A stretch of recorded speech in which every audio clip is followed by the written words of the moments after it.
बिस्मिल्लाहिर्रहमानिर्रहीम अस्सलाम वालेकुम। तो साडे दे पे साउथ पंजाब डिजिटल सरायकी मैं हाँ तुहाडी मेज़बान तंजीला मलिक। मेरे चैनल दे मिठड़े नाजरीन क्या हाल चाल हैं तुहाडे, ठीक ठाक किवे? अज मैं तुहानू सैर करवेसां सादिकगढ़ पैलेस जनूबी पंजाब दी तारीख दा ओह एक शाही अजीम शाहकार है जिहड़ा डेरा नवाब सादिक बहावलपुर दी तहसील आमदपुर शर्किया च वाक़ है पिया। ये जड़ा महल है रियासत बहावलपुर के आबासी हुक्मराना की शानो शौकत की अलामत समझा वेंदे और ये ताज महल की तरह दिखाई देंदे। अगर असा को पाकिस्तान का ताज महल आखूँ तो ये गलत ना हो सी। और अफसोस नाल मैं आखसा कि वुरसा की आपस के इख्तलाफात ते आपसी लड़ाई ने इको वैरान भी कर दिते और इको उन्या रौनक भी इहदे कोलों खस गए। सादिकगढ़ पैलेस का संगे बुनियाद नवाब मोहम्मद सादिक खान अब्बासी चहारों ने सन 1882 च रखा। इंदी तामीर ते तकरीबन डाक नू गिन के 13 साल का अरसा लगा और इंदी तामीर मुकम्मल थी। इ महल की तामीर तकरीबन 10,000 को ज्यादा मजदूरों ने काम किया और ऊ वेले इंदे उत्ते 15 लाख रुपए की लागत आई, जिहड़ी के ऊ वेले ऊ जमाने च ऊ दौरे च ए बहु वड्डी रकम तस्वुर की वेंदी है। ए महल दरअसल नवाब साहब ने अपनी जाती रिहाइश वास्ते इकू तामीर करवाया, लेकिन ये रियासत बहावलपुर का हैडक्वार्टर भी तस्वुर किया वेंदा है जिथों रियासत के तमाम उमूर ते इंतजामी फैसले ही महल कनू किते वेंदे हन। 200 साल कदीम ई महल च वायसराय हिंद, मुख्तलिफ वज़राए आज़म पाकिस्तान, शाह ईरान ते इनके अलावा दीगर भी बहुत सारे लोगों ने ऊ वक्त के लोगों ने इकू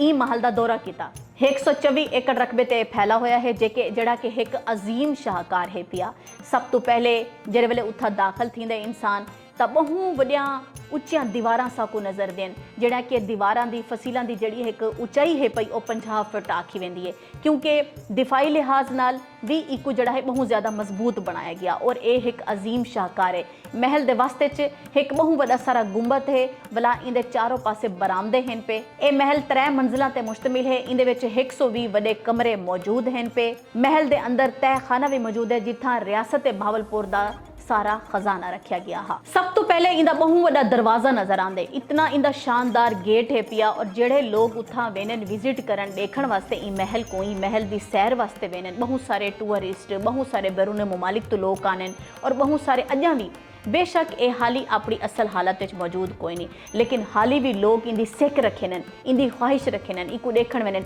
इंदा इतना वड़ा दरवाजा है पिया जड़ा जिथों एंटर थीनन उथा कई जमाने अपने वक्त अपने दौरे च इंदे बहुत ज़्यादा रौनक होंदी है, बहुत ज़्यादा मेले होने हैं, बहुत ज़्यादा घोड़े दाखिल थीने हैं, भगियां दाखिल थीने हैं और ऊ वेले नवाब साहब दियाँ अपने जड़ा कि ला तादाद लग्जरी गड्डियां हैं पिया, बहु ऊ जमाने दियां महंगियां तरीन गड्डियां तस्वुर किते वञन ओ दाखिल थीने हैं। और इंदे अलावा जेड़े खिदमत गुजार हैं पे और जेड़े सफाई सुथराई करने वाले हैं पे वो भी महल च मौजूद हैं पे, जिन्हां दी आवन वेले ते वंजण वेले बकायदा हाज़री भी लाई वेंदी है। महल दे नाल छोटियां छोटियां आबादी मौजूद है पई, को एक मुहल्ले दे सूरत च वो आबादी मौजूद है पई कि महल जेड़े काम करने वाले हैं, सफाई सुथराई करने वाले लोग हैं पे वो उथा मन के रहने हैं और उन्हां दी तादाद हज़ारां च हाई पई, जेड़े महल दे बकायदा तौर ते खिदमत गुजार तस्वुर किते वेनन। उन्हां को माशकी आख्या वेंदा है और हुण ओ हाली भी वस्ती मौजूद है पई जेड़ी महल दे बिल्कुल ही नाल करके है पई, उको मोहल्ला माशकियां आख्या वेंदा या माशकियां दी वस्ती भी उको सड़े।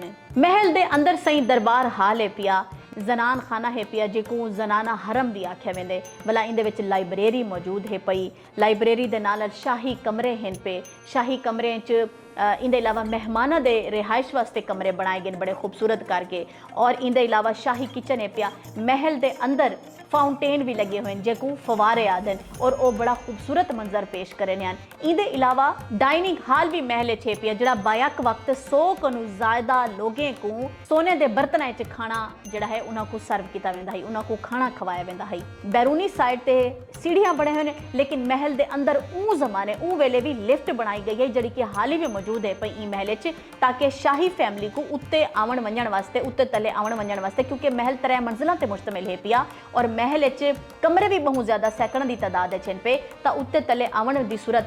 शाही फैमिली को कई किस्म की कोई दिक्कत न थी तो महल च एक बकायदा तौर पर लिफ्ट का भी इंतजाम करवाया गया। महल च स्विमिंग पूल भी है पिया, स्विमिंग पूल के नाल महल च छोटा जिहा नाल एक डेयरी फार्म भी आई पिया जिथा बहु आला नस्ल दियां मंझी गई रखिया गई ताकि जड़ा महल इस्तेमाल किया वजन वाला खीर हा दूध है वो सारा हुना कनू पूरा किया वेंदा है। इन अलावा महल बागात भी हैं, असला खाना भी है, असला खाना के नाल मोटर वर्कशॉप भी है पई। और एक बड़ी दिलचस्प गाल मैं तो दसी पिया कि महल मुख्तलिफ किस्म के ना सिर्फ गिराज बने हुए जिथा अजन भी अज के दौर भी नवाब साहब के जेरे इस्तेमाल वो लग्जरी वो महंगिया तरीन गड्डियां खड़न थियां कि जिन्हां दी बिल्कुल खस्ता हालत है पई क्योंकि इंदी संभाल कोई ना रख सका, इंदा ख्याल कोई ना रख सका। अदम तवज्जा दी वजह नालों ये महल अपनी एक अजकल ऐसा ही को आखूँ खंडर की सूरत इख्तियार कर चुके या एक भूत बंगले की सूरत इख्तियार कर चुके। सिर्फ ई वजह नालों कि सदियां तो कायम महल जो इतनी साल ला के इतने हज़ारां की तादाद मजदूर ला के तामीर किया गया लेकिन इंदा ख्याल ना रखने की वजह नालों वो खाली जड़े चीज़ां हैं पिया वो साजो समान है पिया खंडरात की शक्ल इख्तियार कर चुके। और जड़ा तको गिराज की गाल दसी बैठी महल के अंदर ही मोटर वर्कशॉप भी बाकायदा तौर पर आई पे जिथा मोटर यानी कि कारां दा बाकायदा तौर पर कारां की मुरम्मत वगैरह की वेंदी है और उन्होंने कोई भी फनी खराबी होती है तो महल के अंदर ही उन्होंने को सारा मुरम्मत किया वेंदा हा। महल के अंदर ही सादिक पैलेस शाही मस्जिद भी उनके नाल करके बनाई गई जेको 1890 च नवाब साहब के हुक्म से बनाया गया और एक अतालवी फन तामीर की यह मस्जिद है पई जिंदे शाही झलक नज़र आती है। और इहदे महल भी तो मस्जिद भी जड़ा संगे मरमर इस्तेमाल किया गया जड़ा पत्थर इस्तेमाल किया गया इहदे नाल वो अपनी पहचान आप है। 150 तो 200 साल गुजरन के बावजूद भी शाही महल इस्तेमाल किया गया पत्थर ते इंदे जड़े नकूश हैं पे नक्शा निगारी है पई और इनके अलावा संगे मरमर हा पिया वो हाली वो जड़े टाइलां हैं वो चीज़ां इस्तेमाल किया गया हाली भी उन्होंने चमक दमक बरकरार है पई। और ई शाही मस्जिद इतनी रौनक होंदी है इतनी रौनक होंदी है कि उन वेले दे मारूफ बजुर्ग इत्थां दरसो तदरीस का काम करने हैं लेकिन अफसोस अज ये मस्जिद शाही मस्जिद जी उन वेले अपने दौर की बड़ी ही जबरदस्त मस्जिद तस्वुर की वेंदी है अज ये भी तारीकी के अंधेरिया च डुबी हुई है। सादिकगढ़ पैलेस वाटर प्लांट भी है पिया और इनके एक चिमनी नज़र आती है जो बिजली घर आख्या वेंदे। मजे की गल है कि ई महल बिजली भी खुद प्रोड्यूस की वेंदी है तैयार की वेंदी है कोयले के जरिए। अच्छा महल के अंदर जो दरबार हाल है पिया उनके शाही तर्ज का फर्नीचर इस्तेमाल किया गया और फर्नीचर क्रिस्टल ते सोने का इस्तेमाल किया गया। महल एक फानूस भी लगे हुए मुख्तलिफ किस्म के फानूस लगे हुए जड़ा महल का सब तो बड़ा फानूस है पिया उनका वजन दसाया वेंदे कि वो 80 टन तकरीबन 80 टन कुल भी ज़्यादा है पिया जिंदे क्रिस्टल और हीरे लगे हुए हैं और वो जिस वेले बलदा हा तो वल पूरे महल को रोशन कर देंदा है और पूरा महल उनकी रोशनी नाल उनके